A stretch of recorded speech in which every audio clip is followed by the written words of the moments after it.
Faqala Allah Ta'ala fil Qur'anil Karim, a'udzu billahi minasyaitonir rajim. Ya ayyuhallazina amanu taqullaha haqqa tuqatih wa la tamutunna illa wa antum muslimun. Para hadirin ikhwatu iman jamaah kajian Ahad Subuh Masjid Nurul Ilmi, Allah Subhanahu wa Ta'ala berpesan kepada kita sebagai orang-orang yang beriman. Demikian pula pesan ini juga disampaikan oleh para nabi, termasuk Nabi Ibrahim juga berpesan, bahkan berwasiat kepada anak-anaknya. Nabi Yakub, demikian pula Nabi Ishak. Dan pesan itu juga pada akhirnya Allah Subhanahu wa Ta'ala perintahkan kepada seluruh orang-orang yang beriman. Tidak hanya wasiat para nabi sebelum mereka meninggalkan dunia ini, karena telah selesai tugas risalah dakwahnya, namun mereka tidak berhenti untuk terus memerintahkan, mengingatkan, mewasiatkan kepada anak-anaknya untuk tidak meninggalkan, untuk tidak keluar dari agama yang sesungguhnya telah Allah pilihkan kepada mereka. Dan pesan itu pun juga Allah Subhanahu wa Ta'ala pada akhirnya sampaikan kepada seluruh orang-orang yang beriman. Sebagaimana diungkapkan dalam ayat tadi, Ali Imran ayat 102, bagaimana Allah Subhanahu wa Ta'ala berpesan, memerintahkan kepada semua orang yang beriman untuk tidak meninggalkan, untuk tidak keluar, dan untuk tidak mati kecuali dalam keadaan beragama Islam. Allah Subhanahu wa Ta'ala berfirman dalam ayat itu, Ya ayyuhallazina amanu taqullaha haqqa tuqatih wa la tamutunna illa wa antum muslimun. Wahai orang-orang yang beriman, bertakwalah kepada Allah dengan sebenar-benarnya takwa kepadanya. Dan janganlah sekali-kali kamu mati melainkan dalam keadaan beragama Islam. Maka ini adalah perintah atau wasiat Allah sesungguhnya yang dikhususkan kepada orang-orang yang beriman. Yang pertama, bertakwa kepada Allah. Bahkan Allah mengatakan haqqa tuqatih, dengan takwa yang sebenar-benarnya, dengan takwa yang sesungguhnya. Dan yang kedua, Allah mengatakan la tamutunna, jangan sekali-kali meninggalkan dunia ini, illa wa antum muslimun, kecuali dalam keadaan memeluk beragama Islam. Maka realisasi dari Islam itulah yang disebut atau yang dimaknai dengan nilai-nilai ketakwaan. Karena para ulama kemudian menjelaskan bahwa yang dimaksud dengan takwa adalah menjalankan apa yang Allah perintahkan dan juga menjauhkan diri dari apa yang Allah larang kepada kita. Dan itu yang harus dipertahankan. Ya, melakukan apa yang diperintahkan Allah sampai dengan kemudian kita dipanggil oleh Allah Subhanahu wa taala. Seperti halnya Rasulullah sallallahu alaihi wasallam dulu ketika beliau berdakwah menyampaikan Islam kepada seluruh umat manusia.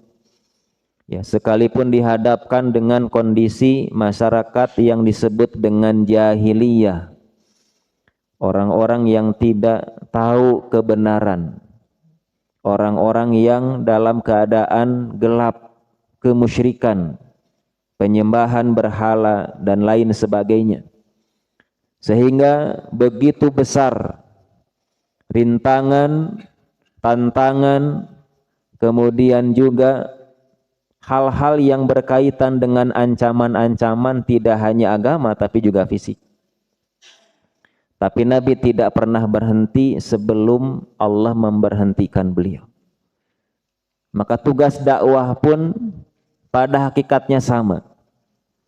Ya, karena berhasil tidaknya satu dakwah yang dilakukan bukan karena persoalan diterima atau tidak. Karena akan selalu ada yang menerima, juga akan ada yang menolak. Ya, kalau kita menyampaikan sesuatu kepada orang lain bisa diterima, bisa juga ditolak. Maka yang menjadi persoalan bukan pada diterima atau ditolaknya, tapi sampai sejauh mana kita tetap menyampaikan. Maka dakwah yang berhasil adalah dakwah yang tidak pernah berhenti. Bukan karena diterima atau tidaknya. Jangankan barangkali kita ikhwatu iman, Nabi saja dulu beliau seorang Rasul, utusan Allah. Apakah dakwah beliau diterima atau tidak? Ada dua kelompok, ada yang menerima, ada yang menolak. Tetapi ketika dakwah itu kemudian tidak diterima, Nabi pun tidak berhenti berdakwah. Ya. Termasuk kita menyampaikan kebenaran, menyampaikan agama Allah ini, maka kesuksesan, keberhasilan itu ketika kita tidak berhenti untuk menyampaikan itu. Karena memang Allah Subhanahu wa taala berpesan dalam ayat ini, tidak keluar, tidak meninggalkan, kecuali kita tetap berpegang kepada agama itu. Karena itu Imam Ibnu Katsir beliau kemudian menafsirkan ayat ini. Ai hafidhu alal Islam fi halli sihatikum wassalamatikum. Yaitu jagalah agama ini, peliharalah agama ini, tetaplah dalam agama ini, baik dalam keadaan sehat, wassalamatikum, dan dalam keadaan selamat. Litamutu alaihi, agar kamu meninggal dalam keadaan tetap memeluknya. Ya. Jadi Ibnu Katsir mengatakan yang dimaksud dengan ayat ini bukan tentu saja menolak kematian atau menghindarkan diri dari kewafatan, karena tidak ada seorang pun yang bisa menghindarkan dirinya dari kematian, dari kewafatan. Maka yang dimaksudkan adalah memelihara, menjaga agama ini. Litamutu alaih, ya, agar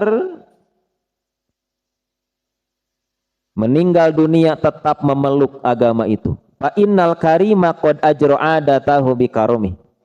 Karena sesungguhnya Allah yang maha pemurah itu telah menetapkan kebiasaan dengan kemurahannya. Annahu man asya ala syai'in mata alaih. Bahwa siapa yang hidup di atas sesuatu, hidup dengan keyakinan atau perbuatan yang biasa ia lakukan, dengan keyakinan yang ia pertahankan, dengan perbuatan yang ia biasakan, mata alaihi, maka dia akan meninggal di atasnya. Wa man mata ala syai'in bu'isa alaihi, dan siapa yang meninggal di atas sesuatu keyakinan atau perbuatan yang biasa dia lakukan, bu'isa alaihi, maka dia akan dibangkitkan di atasnya. Karena itu As-Sa'di kemudian beliau juga menafsirkan ayat ini, haza amrun minallah li ibadihil mu'minin, maka ini adalah perintah dari Allah li ibadihil mu'minin, kepada hamba-hambanya yang beriman, an yattaquhu haqqa taqwahu, agar mereka bertakwa kepada Allah dengan sebenar-benarnya takwa. Wa an yastamiru ala zalika, tetap istiqomah dalam melakukannya. Wa yusabbitu alaihi, teguh di atasnya. Wa yastaqimu ilal mamati, dan konsisten dalam ketakwaan itu hingga datang kematian. Fa inna man asya ala syai'in mata alaih, sebab barang siapa yang hidup dalam suatu keadaan, mata alaih, maka ia akan meninggal dalam keadaan tersebut. Faman kana fi hali sihhatihi wa nasyatihi wa imkanihi mudawaman li taqwa rabbihi wa ta'atihi, maka barang siapa yang dalam keadaan sehatnya, kemudian dalam keadaan dia bersemangat, dalam keadaan memiliki kemampuan terus menerus bertakwa kepada Rabb-Nya, taat kepada Tuhannya, muniban ilaihi ala dawam, senantiasa kembali kepadanya, sabbatahullahu inda mautihi, maka Allah meneguhkan di saat kematian mendatanginya, wa razaqahu husnal khatimah, dan memberinya anugerah rizki akhir kehidupan yang baik. Nah, kalau kita melihat dua penafsiran para ulama ini, yang pertama Imam Ibnu Katsir, yang kedua As-Sa'di dalam kitabnya, ternyata beliau keduanya memahami, memaknai bahwa yang disebut dengan husnul khatimah itu ternyata tidak selalu dilihat pada bagian akhir. Karena biasanya yang dipahami perspektif kebanyakan kita atau keumuman kita memahami husnul khotimah itu adalah orang yang berada dalam kebaikan di akhir hayatnya. Memang pemahaman ini tidak keliru, ya. Tetapi dari dua penafsiran ini kita bisa memahami bahwa sebenarnya akhir yang baik itu tidak dibangun atau tidak dilakukan pada saat orang itu berada memang di akhir-akhir kehidupannya. Tapi harus dibangun, harus dilakukan bahkan sejak dia menyadari akan tugas-tugas yang Allah berikan kepadanya. Maka As-Sa'di memberikan catatan, pertama, dia harus benar-benar bertakwa kepada Allah. Yang kedua, kemudian dia istiqomah dalam melakukannya. Jadi tidak menunggu nanti, tidak menunggu tua, tidak menunggu dalam keadaan sudah selesai dari kesibukannya. Pada saat dia menyadari Allah memerintahkan ayat tadi kepada kita, bertakwa bahkan dengan sebenar-benar takwa, maka sejak itulah dimulai Ya, bagaimana kita membangun kebaikan hidup kita itu saat Allah memerintahkan kepada kita dan sampai kita kembali kepada Allah. Yang ketiga kata beliau, yastamiru ala dzalika wa yusabbitu wa yastaqimu. Kemudian teguh di atasnya, konsisten hingga datang kematian kepadanya. Jadi tidak menunggu tua begitu, atau tidak menunggu nanti ketika Allah akan memanggil dia. Karena memang tidak ada orang yang tahu kapan dia akan meninggal dunia, kan begitu. Ah keun we ayeuna mah da ngora keneh gitu. Da ayeuna mah jag-jag keneh. Ya, da ayeuna mah sibuk. Da ayeuna mah banyak urusan, nanti saja ketika sudah pensiun. Nanti saja ketika sudah tidak sibuk. Seringkali itulah yang menjadi alasan-alasan kita untuk tidak mempersiapkan dengan sebenarnya, atau paling tidak memulai bagaimana kita belajar agama dengan benar. Keur budak da budak keneh kan gitu, Bu. Terus sakola ada sibuk sakola. Ya, geus sakola bekerja dari weuh dengan pekerjaan gitu. Kewe geus kolot gitu diajar agama mah. Karena sekarang dalam kondisi terbaik untuk bekerja, berusaha untuk hari esok, untuk anak-anak dan seterusnya. Kewe lamun geus kolot, lamun geus pensiun, karek ka masjid, karek diajar agama. Sudah pensiun, sudah selesai, sudah tua, kaburu sagala karasa kan gitu. Karasa cangkeng teh ya, Bu. Sudah tidak kuat melangkah, geus teu kuat calik. Ya, pandangan sudah mulai berkurang. Ah, da geus kolot, mudah-mudahan we dihampura ku Allah ge. Jadi seringkali memang kita itu mengajukan alasan-alasan. Ya. Sehingga kesempatan-kesempatan itu hilang dari kita hanya karena menunggu waktu. Makanya Nabi dalam kesempatan yang lain beliau mengatakan, ketika orang sudah sampai usianya di rentang usia berapa, Bu? Ya, 60 tahun, maka sudah jangan banyak beralasan kepada Allah gitu hakikatnya. Kenapa? Karena di usia itulah sebetulnya sudah berada akhirul asnan, pada babak akhir gitu, sudah berada pada penghujung usia. Jadi kalau sudah di usia itu sudah dan memang kata Nabi, Allah sudah tidak menerima argumentasi.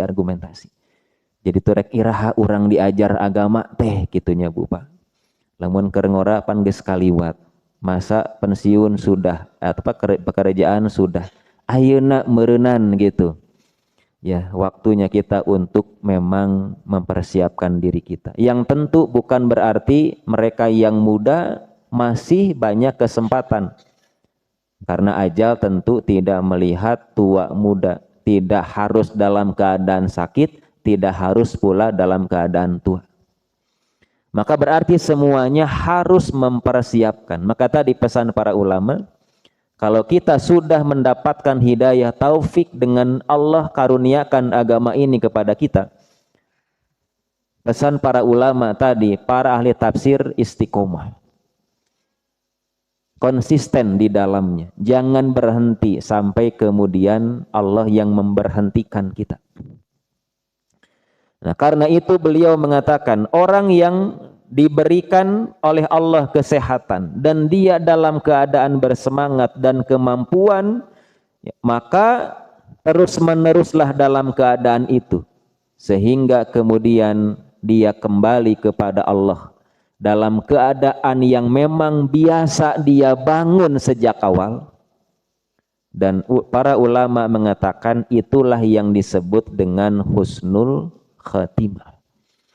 Kembali kepada Allah dalam keadaan baik yang memang dia bangun sejak awal. Oleh karena itu, dalam kitab Fatawa Nur ala Ad-Darb ya, saya temukan perkataan atau komentar Syekh Utsaimin ya, sangat menarik sekalipun bukan hadis, tapi menjadi catatan untuk kita semua. Beliau menerangkan apa yang dimaksud dengan husnul khatimah. Laisal maksudu min husnil khatimah antamuta wa anta fil masjid.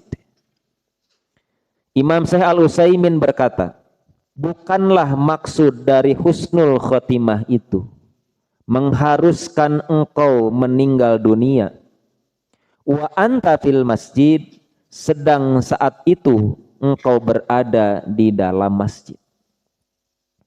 Karena memang ada persepsi ihwatu iman, orang yang meninggal dalam keadaan melaksanakan ibadah begitu, itu salah satu ciri indikator husnul khatimah.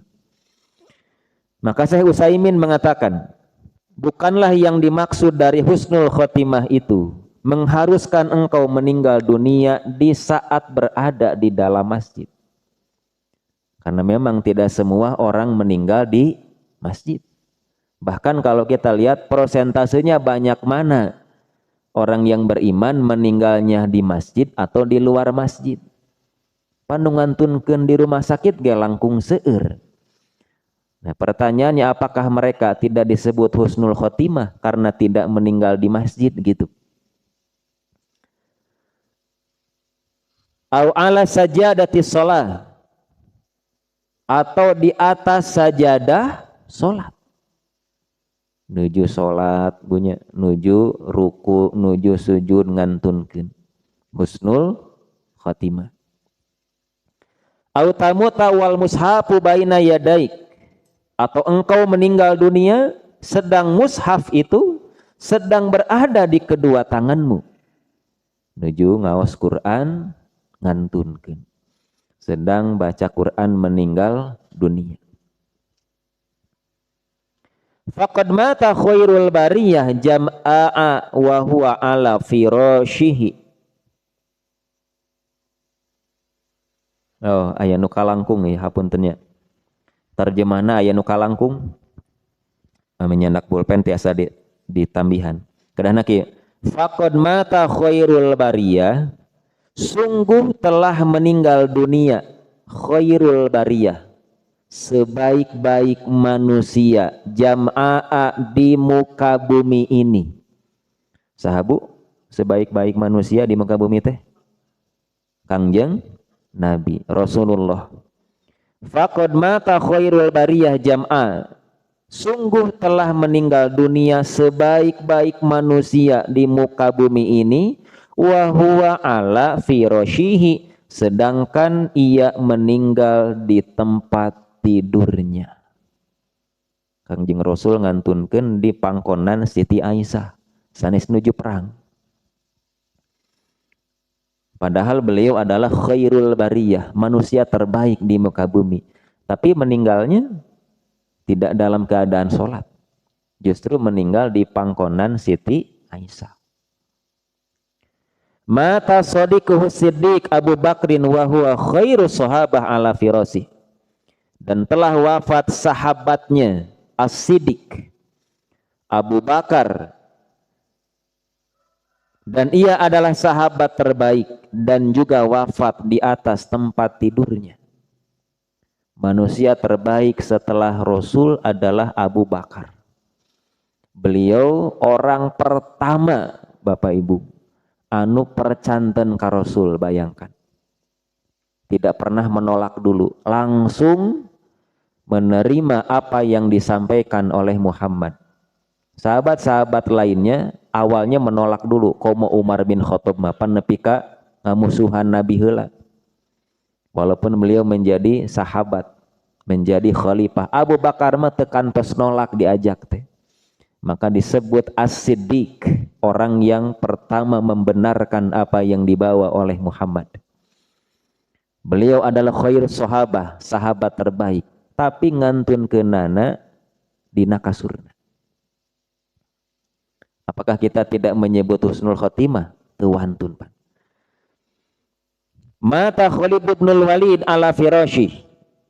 Demikian pula telah wafat Khalid bin Walid ala firashihi, di tempat tidurnya. Wa huwal muqallabu bi sayfillahil maslul, padahal dia dijuluki pedang Allah yang terhunus. Sahanu teuninga Khalid bin Walid, panglima perang yang paling gagah berani, tidak pernah terkalahkan oleh siapapun. Sampai dalam satu kisah Khalid bin Walid diberhentikan teh, ya, ini kisah saya belum menemukan tapi sering didengar oleh kita. Di satu peperangan dia tidak diangkat menjadi komandan, ya, jadi prajurit biasa. Tapi ternyata sebagai prajurit biasa pun tetap beliau gagah berani dalam melakukan pertempuran itu. Ya, asalnya ti luhur jadi kahandap, jadi pundung gitu. Kenapa? Karena dikhawatirkan ada sifat-sifat memang manusia, keangkuhan dan kesombongan lamun teu diturunkeun gitu. Dan beliau diberikan laqab gelar pedang Allah yang terhunus.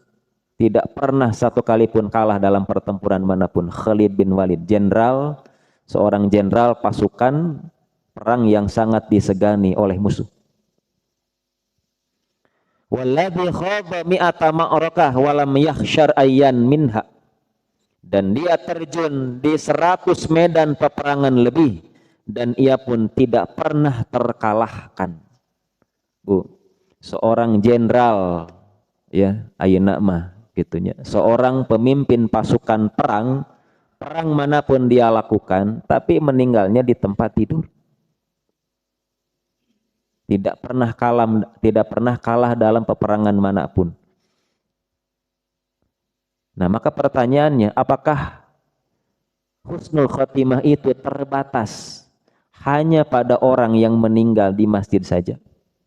Atau orang yang meninggal dalam keadaan sholat? Atau orang yang meninggal dalam keadaan dia sedang beribadah? Atau orang yang meninggal di hari Jumat? Kan sok ayanya, oh cenah lamun ngantun keunana Jumaah berarti ahli surga. Padahal aya anu ngantunkeun orang yang beriman tapi di hari Jumat tentu lebih banyak. Atau sebaliknya, mereka meninggal di hari Jumat juga banyak. Ya. Maka, Syekh Utsaimin beliau meluruskan, bukan itu yang dimaksud dengan husnul khatimah. Walakinna husnul khatimah, akan tetapi husnul khatimah itu adalah satu, anta muta wa anta bariun minasyirki. Ini yang pertama. Indikator ciri orang husnul khatimah kata beliau, anta muta wa anta bariun minasyirki. Pertama, engkau wafat dalam keadaan bersih dari syirik. Ini kahiji bu Pak. Lamun orang hoyong husnul khatimah, yang paling utama tidak boleh ada kesyirikan sedikit pun. Kenapa? Karena dalam ayatnya Allah mengatakan Allah mengampuni semua dosa kecuali satu. Innallaha yaghfiru an yushraka bihi, sesungguhnya Allah akan mengampuni kumaha ayat tadi? Innallaha la yaghfiru an yushraka bihi, sesungguhnya Allah tidak akan mengampuni orang yang berbuat syirik kepadanya. Wa yaghfiru maduna zalik, tetapi mengampuni selain dari itu. Matak bagaimanapun baiknya solehna, pas di akhir digebrus Pak, terjerumus pada kesyirikan. Nah itu yang disebut dengan orang yang rugi. Kebaikan selama bertahun-tahun, kesolehan yang dia bangun, kemudian terjerumus kepada kesyirikan, maka menghapus segala macam kebaikannya. Itu disebut su'ul khotimah gitu. Matak tadi pan sahur Allah, lamun sudah ada dalam kebaikan istiqomah. Kita sudah dapat hidayah taufik, pertahankan, ulah nepi ka tergelincir, apalagi di masa-masa terakhir. Apalagi di babak akhirnya gitu. Jadi yang pertama, bersih dari syirik. Ya. Karena Allah tidak akan mengampuni dosa syirik. 2, antamu tahu anta bari'un minan nifaq. Yang kedua, engkau wafat dalam keadaan bersih dari kemunafikan. Jadi Bu, ikhwatu iman, nifak ini atau munafik itu ya dalam agama kita bukan persoalan yang sederhana. Bahkan oleh As-Saimin disebut kedua setelah kesyirikan. Jadi lamun dina diri orang aya sifat-sifat kemunafikan itu bisa menghalangi. Kan dina Quran jelas, innal munafikina fiddarkil asfali minan nar. Nu diancam melebet neraka teh sanes orang kafir hungkul Bu. Tapi mereka yang munafik bahkan kata Allah tempatnya berada di level terbawah di neraka itu. Ya, karena dikategorikan sebagai kelompok mereka sebetulnya. 3, antamu tahu antamu fariqun lil mubtadi'ati bari'un min kulli bid'ah. Engkau wafat dalam keadaan menghindari ahli bid'ah dan bersih dari segala bentuk kebid'ahan. Dalam hadis yang saya sampaikan waktu yang lalu, Nabi itu menunggu umatnya di telaga beliau. Hoyong teh pendak jeung urang teh Bu. Padahal Nabi can kantos pendak, tapi keinginan berjumpa dengan kita begitu kuat. Matak cek Nabi, ke ditungguan nanti di telagaku. Daratang kadinya pan orang-orang teh. Tapi ternyata ada sebagian yang terusir. Ya, dan ketika dikatakan, kenapa? Nabi mengatakan, qad badalu ba'dak, ahdasu ba'dak. Karena mereka merubah, menambah atau mungkin mengurangi syariat yang engkau bawa itu. Dan potensi itu memang terbuka karena masa kita dengan Nabi pan sangat lama ihwatu iman. Orang sareng Nabi teh ribuan tahun. Jadi perubahan, pengurangan, penambahan itu berpotensi besar dilakukan. Maka orang yang berusaha menjaga sunnah, menghidupkan sunnah, beriman kepada Nabi walaupun tidak pernah bertemu, dianggap oleh Nabi sebagai orang dengan keimanan yang paling menakjubkan. Tetap pangsarang Nabi tapi masih kerasa iman hanya dengan membaca Quran dan sunnah gitu. Ya, maka yang ketiga, mereka yang menambah, merubah syariat itu terancam tidak dalam keadaan husnul khatimah. Antamu tahu anta alal kitab wa sunnah wa mu'minun bima ja'a fihima duna ta'wil. Engkau wafat dalam keadaan di atas Quran dan sunnah serta mengimani isinya tanpa takwil, penafsiran yang menyimpang. Ya. Maka Allah mengatakan apa yang Nabi bawa terima, amalkan, wa manahum anhu pantahu, apa yang tidak dia perintahkan jangan dilakukan.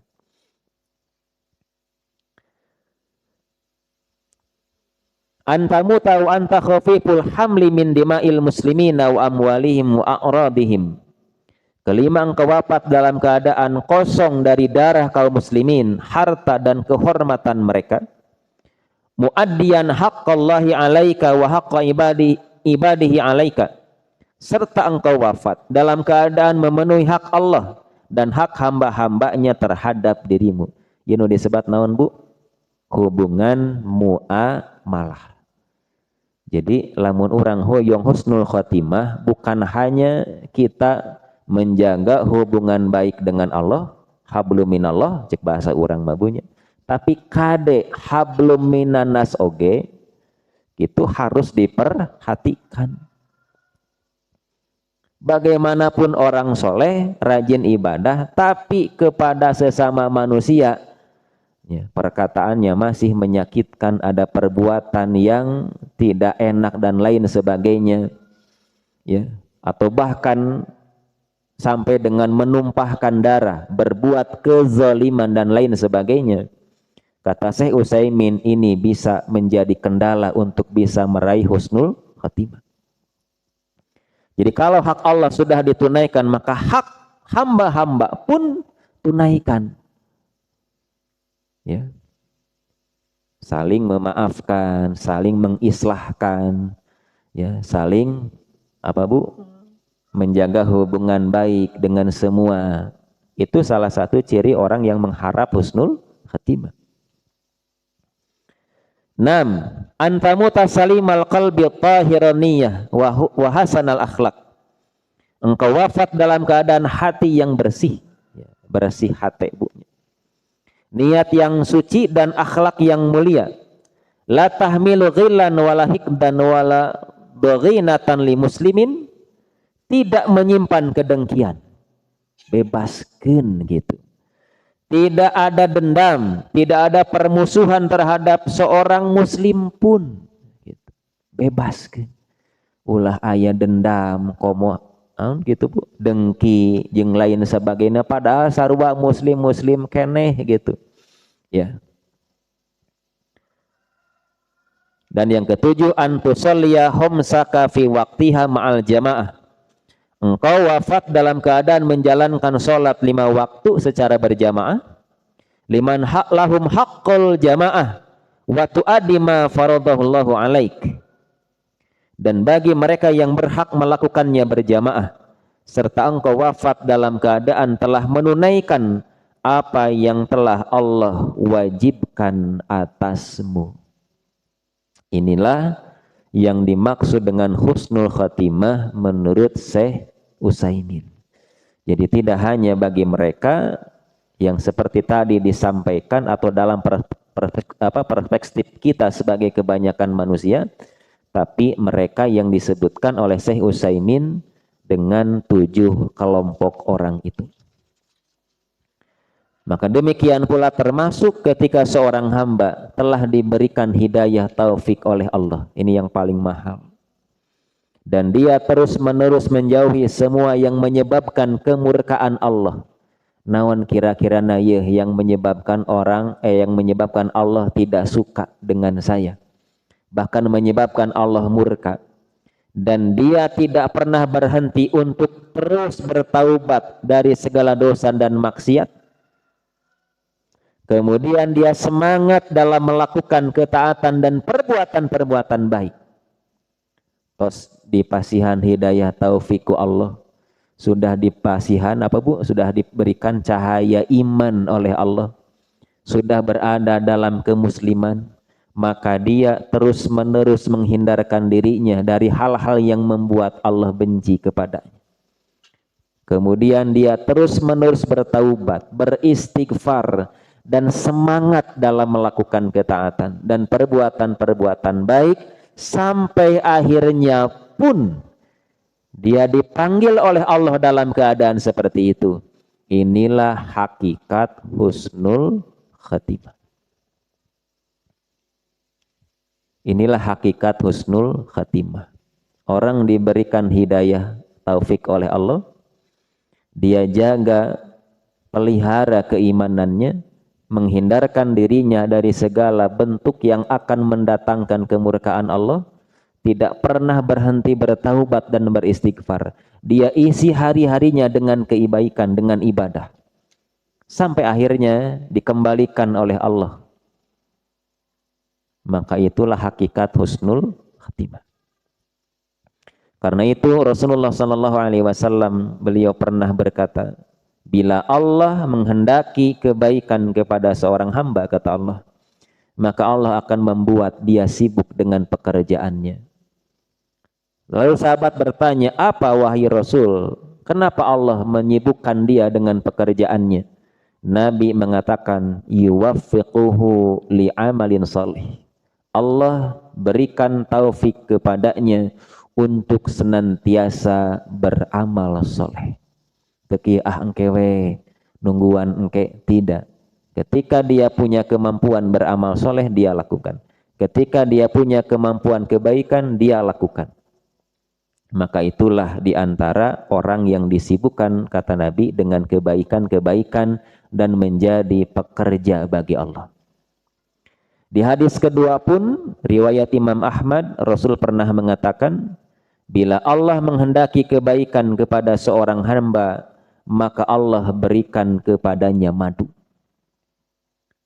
Kila ditanyakan, wa ma'asaluhu, apa yang dimaksud dengan madu itu wahai Rasul? Kan kata Allah, sahur Nabi, orang yang Allah berikan kebaikan, cirinya dia akan diberikan madu oleh Allah gitu. Cik sahabat teh naon ari madu eta teh Rasul? Hakiki atau nabi majazi gitu. Qala Nabi bersabda, yaftahullahu lahu amalan sholihan. Allah akan membukakan baginya kesempatan. Ini Bu, yang tidak semua orang diberi kesempatan. Allah berikan kepadanya, Allah bukakan kepada orang itu kesempatan amalan sholihan, untuk bisa beramal soleh. Qabla mauti, bahkan sebelum dia meninggal, summa yakbiduhu alaih, setelah itu Allah wafatkan dia. Berarti dalam keadaan beramal soleh. Ya. Kemudian dalam At-Taisir Bisyar, ya, Sarah Jami'us Shagir, Al-Munawi mengatakan, ai tayyibu sanaihi bainan nas, yakni pujian yang baik di tengah masyarakat. Ya, upami hoyong dipuji, kengeng teu Bu? Teu kengeng. Pupujian banyak gitu. Tapi kalau orang spontan memuji, boleh tidak Bu? Ai spontan mapan tidak, namanya ge spontan. Orang memberikan pujian karena kebaikan-kebaikan kita. Bukan sengaja ingin mendapatkan pujian. Namina teh Bu? Ria ya. Ria itu melakukan kebaikan dan dia ingin mendapatkan pujian dari orang lain, salah satunya. Ya. Atau sum'ah, ingin mendapatkan penilaian-penilaian baik.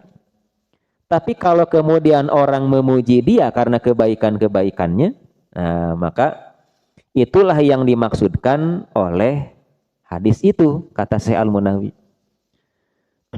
Thayyibah sana'i bainan nas, maka pujian yang baik di tengah masyarakat dikenal sebagai orang yang baik.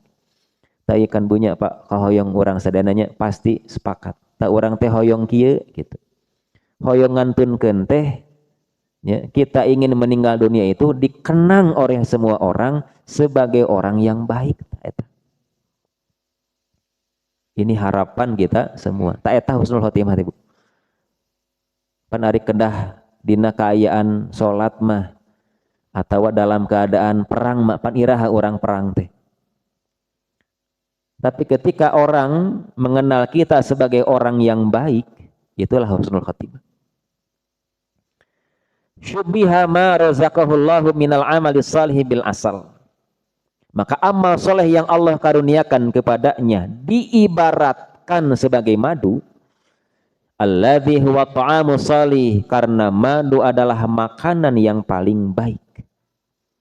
Syifa'un min kulida disebut naginya Pak Bu. Madu mah obat dari segala macam penyakit. Jadi madu itu makanan terbaik atau minuman terbaik. Ya, yakhlu bihi kullasyai, yang membuat segala sesuatu menjadi manis. Bapak nusok ngopi, ya, kenapa gula bodas teh kirang sayanya itu. Apalagi kanggo usia yang sudah kesana begitu. Gentos hoyong amis maku madu gitu. Ya. Kenapa? Karena madu itu minuman terbaik, secara ilmiah sudah dibuktikan. Wa yasluhu kulla ma khalatahu, dan menjadi lebih baik jika ditambah dengan madu. Ya. Jadi naon wae nu dicampuran madu pasti menjadi minuman makanan terbaik. Ya, madu itu minuman makanan terbaik. Maka tadi Nabi mengatakan ketika Allah memberikan kebaikan kepada seorang hamba, dia akan dirizkian ku Allah teh apa Bu? Diberikan madu. Maksudnya apa Bu? Ya yang tadi, banyaknya pujian-pujian yang baik di tengah-tengah masyarakat. Mun disebatkeun namina teh nu kabayang teh naon Bu? Tukang tutulung gitu nya. Aduh. Tukang berehan. Hoyong teh Bu? Lain nu kaemut teh wah baheula si anu pernah anu kaituna naon moal ngadoakeun sae nya. Tapi ketika disebut namanya yang terbayang adalah kebaikan, kesolehan, berehanana, tutulungna jeung lain sebagainya, itulah husnul khatimah. Nah, maka ikhwatu iman rahimakumullah, ini hadis yang sering sekali kita dengar dan disampaikan. Ngan disampaikan nate pas di dia ya pas non Bu pas nyolatannya atau bade nyolatan padahal sanes kitu konteks hadisna gar sok urang aos. An Anas bin Malikin radhiyallahu anhu yaqulu, dari Anas bin Malik ia berkata, marru bi janazatin fa asnau alaiha khairan. Ya, kita baca Bu pelan-pelan hadisnya. Suatu ketika lewatlah sebuah jenazah, keranda usungan jenazah pasaran cek urang mengalangkung gitu Bu. Faqala Nabi sallallahu alaihi wasallam wajabat. Kemudian ya orang-orang memuji ya dengan kebaikan. Fa asnau alaiha khairan. Orang-orang memujinya dengan kebaikan. Berarti naon Bu? Dia tahu apa yang dulu dilakukan oleh orang itu. Oh, si anu mah baheula teh berehan gitu. Baheula teh bager teh gitu. Disebutkan kebaikan-kebaikannya. Nu kalangkung teh sanu ngantunkeun teh Bapak anu jol kabayang we pan punya kebaikan-kebaikan dulu yang dia lakukan. Bahkan kita pun pernah menerima kebaikan-kebaikan dia. Dah dijamin lamun teu mengalirkan air mata. Ya, maka Nabi kemudian berkata wajabat gitu. Maka wajib baginya. Itu yang pertama. Summa maru bi ukhra fasna alaihi syarron. Kemudian lewat jenazah lain dan orang-orang mencelaknya dengan keburukan. Maka gambar teh kagorengan-kagorenganana baheula Pak. Kemudian orang-orang mencela karena ingat dengan keburukan apa yang dia lakukan. Faqala, maka Nabi pun mengatakan wajabat, wajib baginya. Faqala Umar bin Khattab radhiyallahu anhu ma wajabat. Umar bin Khattab bertanya, wahai Rasul, apa yang disebut dengan wajabat itu? Wajib baginya. Qala, maka beliau bersabda, haza asnaitum alaihi khairan fa wajabat lahul jannah. Yang ini yang kalian puji dengan kebaikannya, maka wajib baginya surga.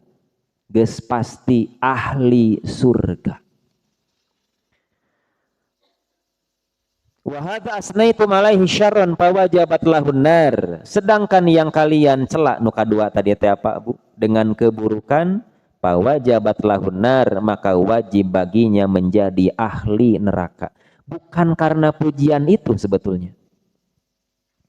Dan Nabi mengatakan antum syuhadaullahi fil ar, kalian adalah saksi-saksi Allah di muka bumi ini.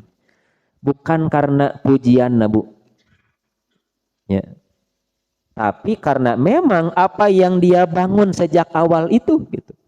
Karena kebiasaan nuju jumenengna teh yang dirasakan oleh semua orang sampai kemudian spontan dah gitu. Ya. Ku kaemut karena kehadean-kehadeanana yang muncul adalah pujian-pujian. Nah, itu yang dimaksudkan. Sanes kemudian ditanyakan kepada yang hadir. Puntennya ieu punten kana sok aya. Saya jenazah beres sholat awal bade sholat ditaros. Bapak Ibu kumaha soleh atuh manya henteu. Kemudian dinya aya keluargana pan kitu. Cek ulama teh wajabat, cek kiai teh nurutan hadis ieu. Nah tidak begitu kan konteks hadis tadi mah nya Bu. Aya nu ngalangkung jenazah teh dua, nu hiji mah soleh dan orang menyebutkan kesolehannya cek Nabi wajabat. Yang kedua mah sabalikna cek Nabi wajabat. Bukan ditanya ka jamaah nu bade nyolatan tah sanes kitu. Da pasti jawabanna soleh sadana. Aya keluargana ibu bapak soleh henteu baragajul manya. Soleh kabehanana ge baik gitu. Bukan begitu ya, tapi spontan karena melihat kebiasaannya gitu. Nah, orang meninggal dunia lalu seperti itu, nah inilah yang dimaksudkan oleh para ulama dengan husnul khotimah, sekalipun tidak meninggal sedang sholat gitu. Tapi terkenang dengan segala kebaikan-kebaikan yang dia lakukan sejak awal itu. Nah, kalau kita bicara tanda, nah ada tandanya memang ikhwatul iman. Tanda husnul khotimah sesungguhnya hanya diketahui hamba yang mengalaminya. Yaitu diterimanya kabar gembira saat sakaratul maut berupa ridho Allah sebagai anugerah kepada dia. Allah berfirman dalam surah Fussilat ayat 30. Innal ladzina qalu rabbunallah tsumastaqamu tatanazzalu alaihimul malaikah alla takhafu wa la tahzanu wa absyiru bil jannah allati kuntum tu'adun. Sesungguhnya orang-orang yang mengatakan Rabb kami adalah Allah, kemudian mereka meneguhkan pendirian mereka, maka malaikat akan turun kepada mereka dengan mengatakan, janganlah kamu merasa takut, janganlah kamu merasa sedih, bergembiralah dengan surga yang Allah janjikan kepadamu. Nah, iya Bu, pasti husnul khotimah. Ya, kenapa? Karena orang ini sudah tahu berdasarkan apa yang dia dapatkan itu. Nah, oleh karena itu di hadis terakhir riwayat Imam Muslim, ya, Siti Aisyah pernah berkata, Bu, pernah mengatakan Rasul pernah bersabda, saur Nabi kieu, man ahabba liqa Allah ahabballahu liqa'ahu. Siapa yang menyukai perjumpaan dengan Allah, Allah menyukai perjumpaan dengannya. Wa man kariha liqa Allah karihallahu liqa'ahu. Dan barang siapa membenci perjumpaan dengan Allah, maka Allah membenci perjumpaan dengan dia. Ada dua kelompok Bu manusia itu. Senang bertemu dengan Allah atau malah benci bertemu dengan Allah. Berarti ada dua penyebabnya Bu. Kenapa orang suka, kenapa orang benci? Aya budak nu hayang panggih jeung guruna, aya nu embung panggih gitu. Ya. Nah, jika orang punya kadang kita suka, kadang juga tidak suka. Wah, buarek nagih itu pan. Sieun itu. Padahal marek mere gitunya. Nah, orang gaduh sambetan. Nah, Nabi pun mengatakan sama, ada orang yang ingin segera ketemu dengan Allah, ada yang tidak mau. Nah, maka ya, kemudian Siti Aisyah mengatakan begini, ya Nabi Allah, karahiyatul maut. Wahai Nabi Allah, apakah itu berarti ketidaksukaan terhadap kematian? Eta teh maksudna teh tidak suka teh karena membenci kematian. Udah semua orang geus sieun ku maut mah. Sok Bu. Ya, makanya pan Allah tidak memberikan pilihan, da kabeh ge milihna hoyong di dieu keneh gitu pan. Pan Nabi mah dipasieun pilihan ku Allah, Pak.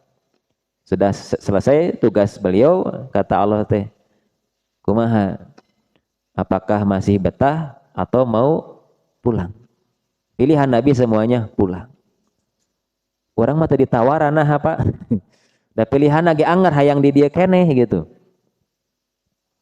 Ya, maka ya Aisyah bertanya, wahai Rasul, apa yang dimaksud itu adalah benci dengan kematian? Fakulluna nakrahul maut. Yesus orang Aisyah, Bu. Karena nah, kami juga kita semua tidak suka dengan kematian. Itu setingkat Aisyah bayangkan Bu. Komo ibu. Siti Aisyah wae nyebutkeun kami tidak suka dengan kematian. Sampai tidak betah di dia kayak gitu. Semua orang pasti betah, matak tidak suka dengan kematian. Apakah berarti terancam Allah pun tidak suka dengan kita? Ada orang tidak suka dengan kematian. Ya, tamatakun Nabi diluruskan lain eta maksud nama gitu. Orang yang tidak suka kematian berarti terancam dia. Allah pun tidak suka dengan dia. Dan semua orang juga tidak suka dengan kematian. Saya nu hoyong ngantunkeun bu teu aya. Maka, kata Nabi lain bukan begitu maksudnya. Karena memang setiap orang tidak suka dengan kematian, kecuali para Nabi.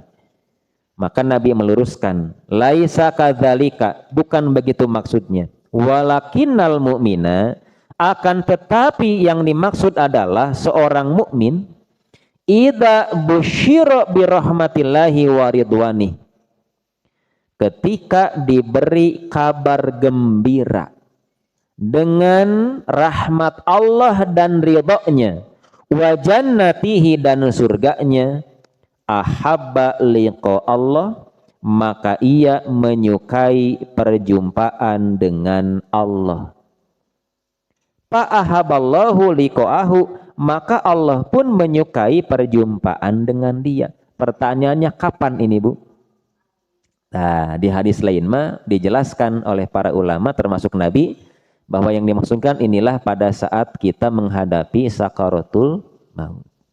Ternyata oleh Nabi dijelaskan akan setiap orang akan mendapatkan dulu kabar. Dua kabar, ada kabar gembira, ada kabar buruk gitu. Kalau mendapatkan atau yang diterimanya adalah kabar gembira, naon kabar gembira teh?